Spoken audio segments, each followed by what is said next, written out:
안녕하세요, 여러분. 오늘 실전 문제풀이 첫 번째 시간 진행해 보도록 하겠습니다.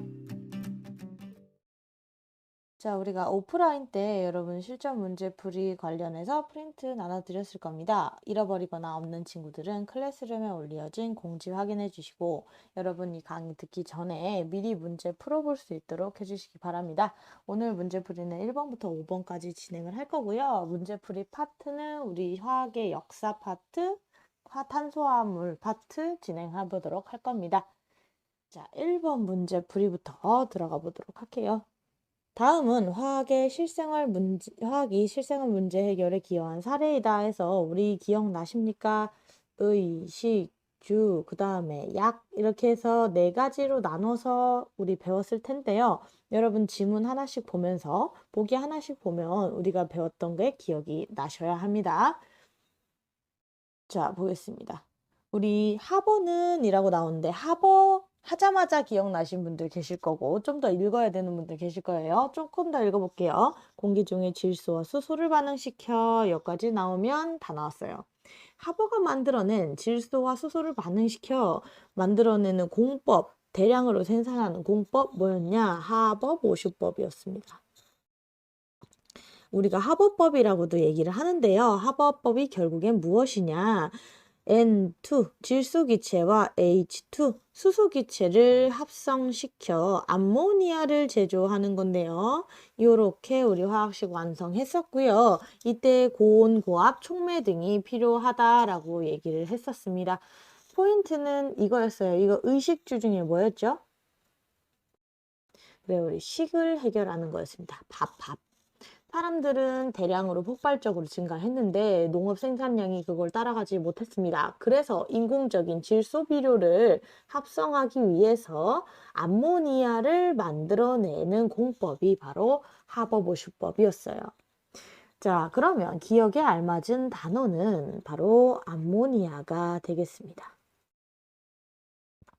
자, 두 번째 글 가보겠습니다. 두 번째 글에 보시면 캐로더스라는 사람이 나온대요. 여러분 아직 안 배웠던 사람이고요. 뒤에 마저 읽어보겠습니다.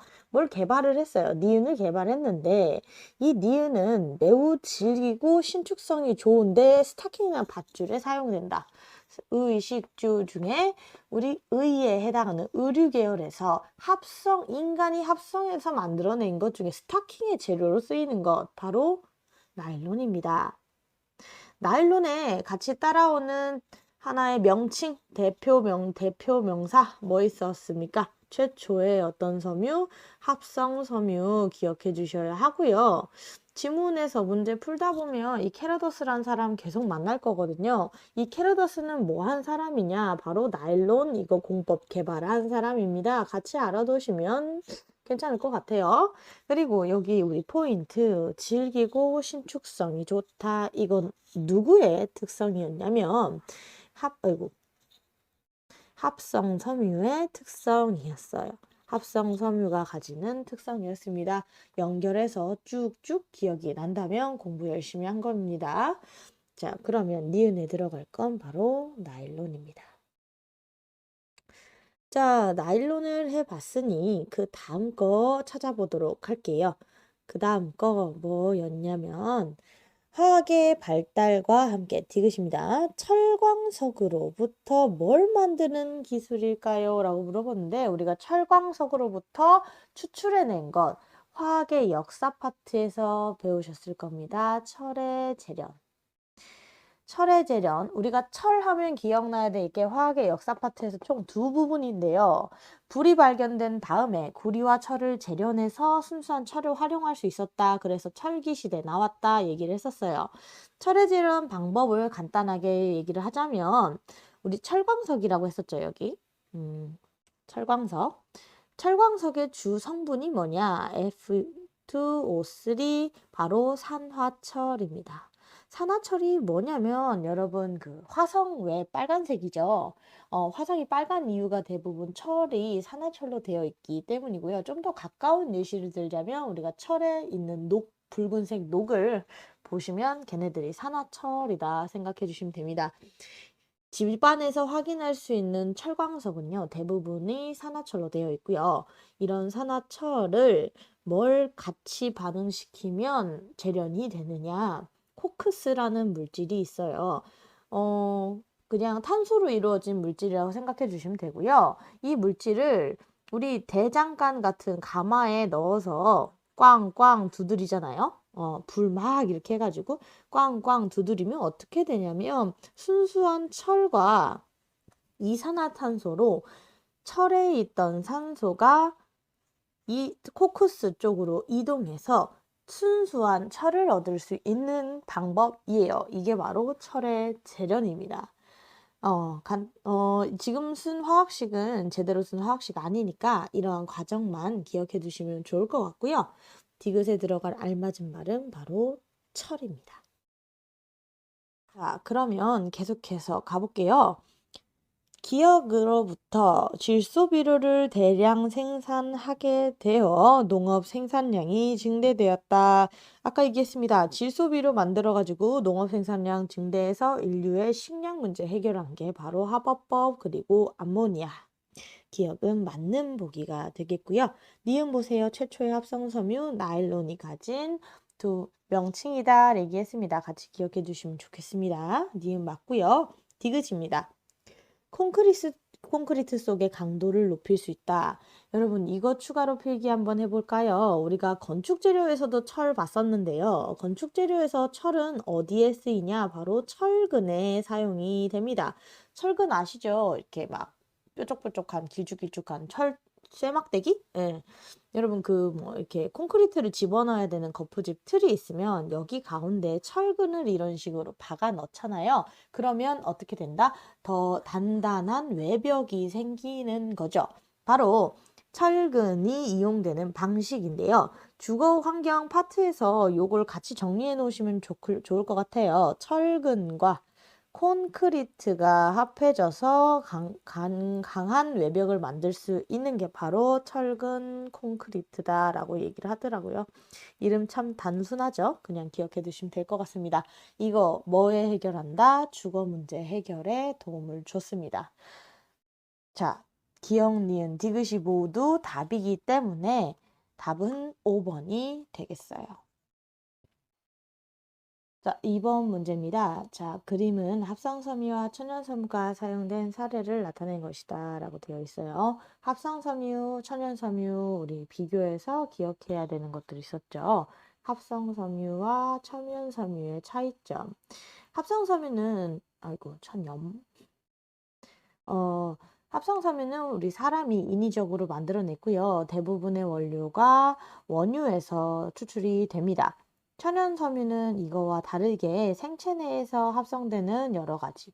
즉, 좀 더 쉽게 얘기하자면, 동물이나 식물에서 얻어낼 수 있는 물질들을 가지고 만들었다 였어요. 그리고 합성섬유는 좀 더 대량 생산이 가능하고 비용이 저렴하다. 반면에 천연섬유는 사람의 인력이 많이 들고요. 대량 생산하기 어려운 구조다. 그렇기 때문에 비용도 많이 든다. 이렇게 얘기를 했었습니다.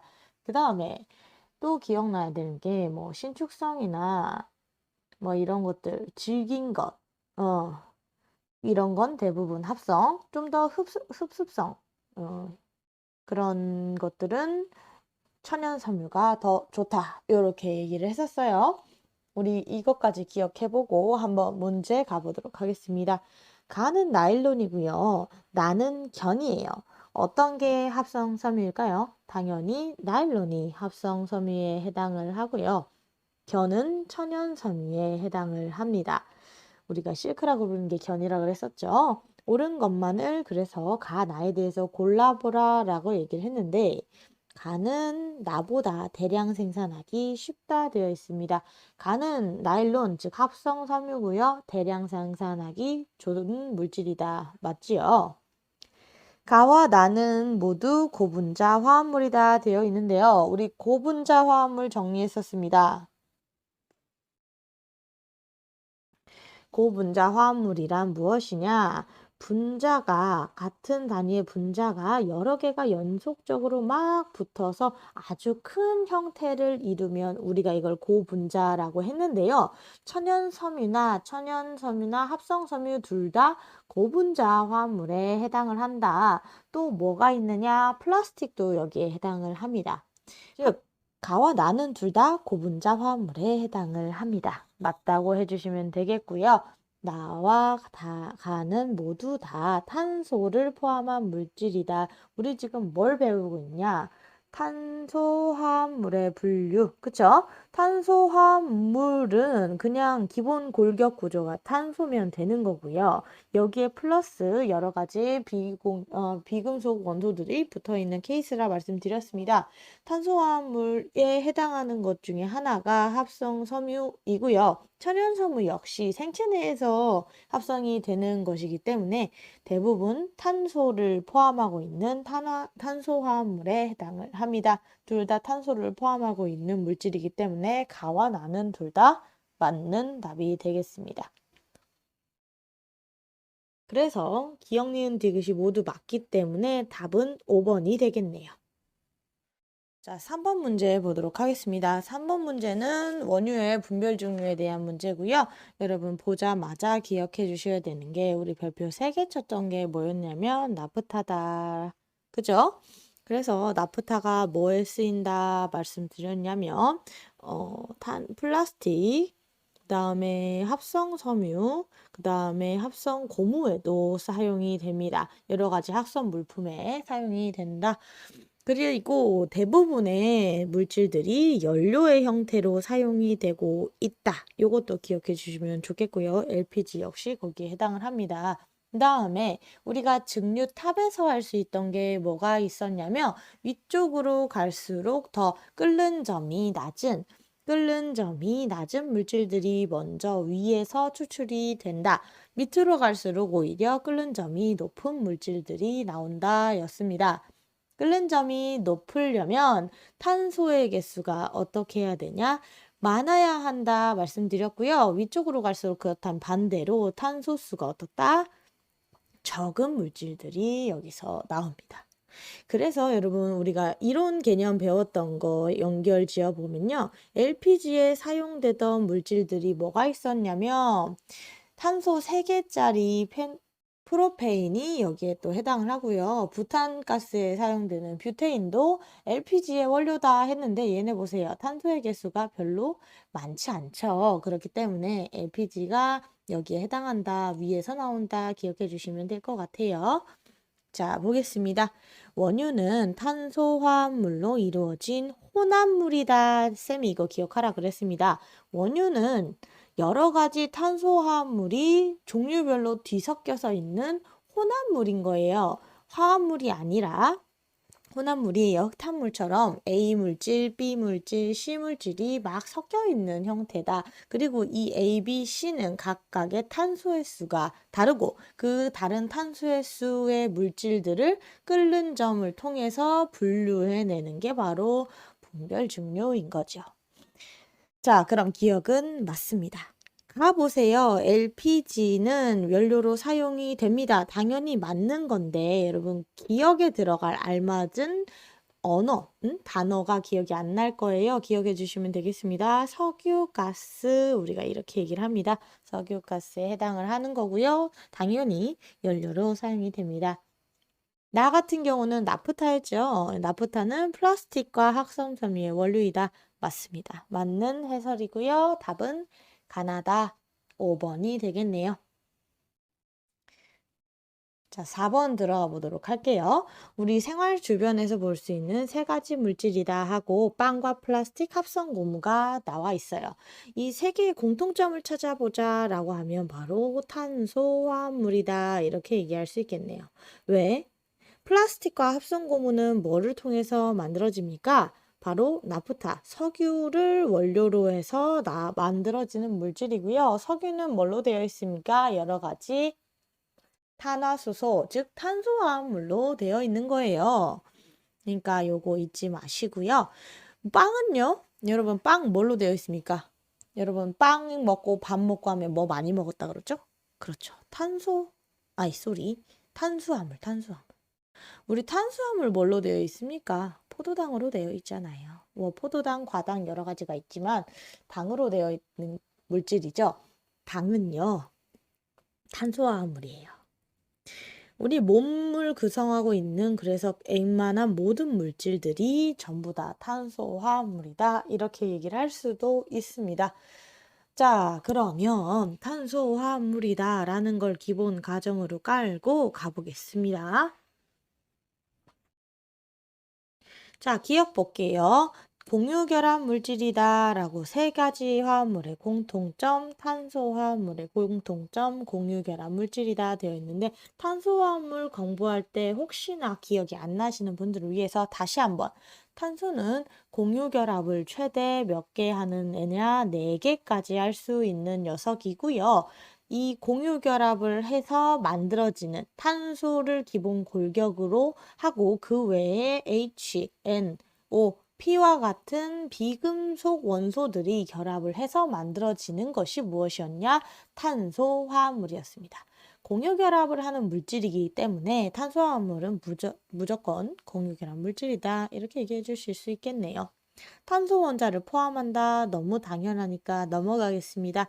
생명체 내에서만 만들어진다. 여기에 해당되는 것은 뭐가 있을까요? 지금 플라스틱이 우리 몸 안에서 만들어집니까? 아니죠. 지금 나와 다를 묶어서 얘기할 수 있고요. 가만 따로 얘기할 수 있는 요인이 뭐냐면 빵 같은 경우는 탄수화물. 우리 몸 안에서 만들어질 수 있는 물질의 형태로 되어 있는 거고요. 물론 몸 안에 빵이 나온다는 건 아니에요. 탄수화물이 우리 몸 안에 있다는 거지. 플라스틱과 합성 고무 같은 경우는 몸 안에서 만들어질 수 없고요. 인위적으로 합성된 물질이다. 그래서 합성 물질, 합성 고무, 합성 플라스틱 이렇게 얘기를 하는 거예요. 그런데 나와 다가 생체 내에서만 만들어진다? 아니죠. 우리가 인위적으로 합성을 할 수 있다는 인위적으로 합성해내는 거지 몸 안에서 나오는 애들이 아니다라는 거죠. 그럼 몸 안에서 생체 내에서 만들어지는 탄소화합물에는 뭐가 있느냐? 녹말, 단백질, 지방 등이 생명체 내에서 만들어질 수 있는 탄소화합물들이고요. 이 역시도 고분자 화합물에 해당을 합니다. 되셨나요? 그러면 기억과 니은이 맞는 답이 되겠습니다. 자, 5번 가보겠습니다. 5번 문제 보시면 세 가지 탄소화합물이 공막대 모형으로 나와 있어요. 공과 막대를 표현해서 나타냈다 해서 공막대 모형이고요. 이렇게 탄소, 산소, 수소가 각각 공과 막대기로 표현된 결합으로 표현이 되어 있습니다. 각각을 보면 간은 탄소 하나에 수소 4개인 메테인을 얘기를 하고 있고요. 나를 보시면 탄소 2개에 수소 5개에다가 OH기. 이거 뭡니까? 에탄올이죠. 에탄올의 모습을 보여주고 있습니다. 4를 보면 탄소 3개에다가 COOH라는 작용기. COOH라는 작용기를 가진 아세트산이라고 되어 있어요. 아세트산입니다. 각각을 표현해 보면 알아두시기로 했죠. 요거 OH기 가지고 있으면 알코올, COH 가지고 있으면 산성이다. 요 정도 기억해 주시면 되겠고요. 가보겠습니다. 각각을 다 명명했습니다. 가나다의 공통점에 대해서 얘기를 하고 있어요. 첫 번째가 탄화수소이다 라고 되어 있는데 탄화수소와 탄소화합물의 차이점. 탄소화합물은요. 탄소를 기본 골격으로 H, O, N, P, S 등의 여러 가지 물질들이 결합을 할 수 있는 형태인 거고요. 탄화수소는요. 탄소와 수소로만 되어 있는 것들을 얘기해요. 그러면 탄소화합물이랑 탄화수소를 비교를 했을 때 어떤 게 더 큰 개념인가? 바로 탄소화합물 안에 탄화수소가 들어간다고 생각을 해주시면 되겠습니다. 여기에 해당하는 것 중에 가에 해당하는 메테인 같은 경우는 탄화수소에 해당을 하는 거고요. 에탄올과 아세트산 같은 경우는 에탄올은 탄소화합물, 아세트산도 탄소화합물인 거죠. 왜? 산소가 포함되어 있기 때문입니다. 그러면 모두 다 탄화수소인가요? 라고 물어보면 틀린 보기가 되겠네요. 맞은 보기로 고치려면 모두 다 탄소화합물입니다. 라고 물어봐야 맞는 보기가 될 겁니다. 탄화수소는 가야만 해당이 됩니다. 자, 물에 잘 녹는다. 요것도 기억을 좀 해주셔야 되겠는데요. 탄소화합물과 탄화수소의 차이점 정도를 생각해 주시면 되겠습니다. 볼게요. 초록색. 탄화수소는요, C랑 H로만 되어 있다고 했었죠. 이 탄화수소들은 기본적으로 물에 잘 안 녹는 물 성질을 가지고 있어요. 물이랑 친하지 않거든요. 탄소와 수소는. 그런데 탄소화합물 중에 몇몇 아이들은 물에 잘 녹기도 하고요. 물에 잘 안 녹기도 해요. 근데 물에 잘 녹는 애들 중에 제일 대표적인 아이들이 바로 알코올이랑 카복실기를 가진 아세트산, 즉 COH나 OH를 가진 친구들은 이 부분이 물과 친해서 물에 잘 녹습니다. 물론 모든 알코올이나 모든 카복실산이 그런 건 아니지만 우리가 일반적으로 에탄올과 아세트산은 물과 친하다, 물에 잘 녹는다 라고 얘기를 합니다. 그렇기 때문에 니은에서도 CH4는 해당되지 않는 성질입니다. 자, 기억해 두세요. 탄화수소는 물에 잘 녹지 않습니다. 탄소화합물 중에 알코올이나 아세트산과 같은 경우는 물에 잘 녹습니다. 자, 디귿 볼게요. 완전연소의 생성물을 물어봤습니다. 완전연소 생성물 필기하기 전에 좀 지우고 갈게요. 완전연소 생성물이라고 하면 우리가 기본적으로 연소에 대해서 알아야 되겠는데요. 연소는 뭔가를 태우는 것이라고 생각할 수 있는데요. 여기 앞에 완전히 붙으면 완벽하게 연소시킨다라는 얘기죠. 기본 전제는요, 바로 산소가 충분할 때입니다. 산소가 많아서 완벽하게 태워진다라고 생각해 주면 되는데, 여기서 태워진다의 완벽한 태워진다의 기준은 반응하는 물질이 산화가 완벽하게 일어난 형태로 돌아가는 것인데요. 완벽한 산화가 일어난 형태로 돌아가는 것인데요. 우리가 탄소화합물의 완전연소 같은 경우는 대부분이 탄소화합물은 C와 H를 대부분 포함을 하고 있어요. 여기에 뭐 ON이나 뭐 추가될 수 있겠지만 얘네들을 산소와 반응시켜서 완전 연소시키면요. 완벽하게 연소된 이산화탄소와 물의 형태가 나타나게 됩니다. 물과 이산화탄소는 탄소와 수소가 산화가 100%된 케이스라고 볼 수 있겠습니다. 어렵나요? 이렇게 기억해 주시면 되겠습니다. 완전 연소는 산소가 충분할 때 연소가 일어나서 물과 이산화탄소가 생성되는 것이라고 기억해 주시면 좀 더 깔끔하겠네요. 즉, 완전 연소의 생성물은 물과 이산화탄소다라고 물어봤습니다. 가나다는 모두 탄소, 수소, 산소로 이루어져 있고요. 이것들이 산소와 충분하게 만나서 가열돼서 연소 반응을 일으키면 이산화탄소와 물을 생성하고요. 이때를 우리가 완전 연소라고 하는 것이죠. 답은 몇 번이냐? 디귿만 맞았으니까 2번이 되겠습니다. 오늘은 여기까지 하겠습니다. 강의 과정에서 추가된 개념들은 꼭 복습하고 필기해 둘 수 있도록 합시다.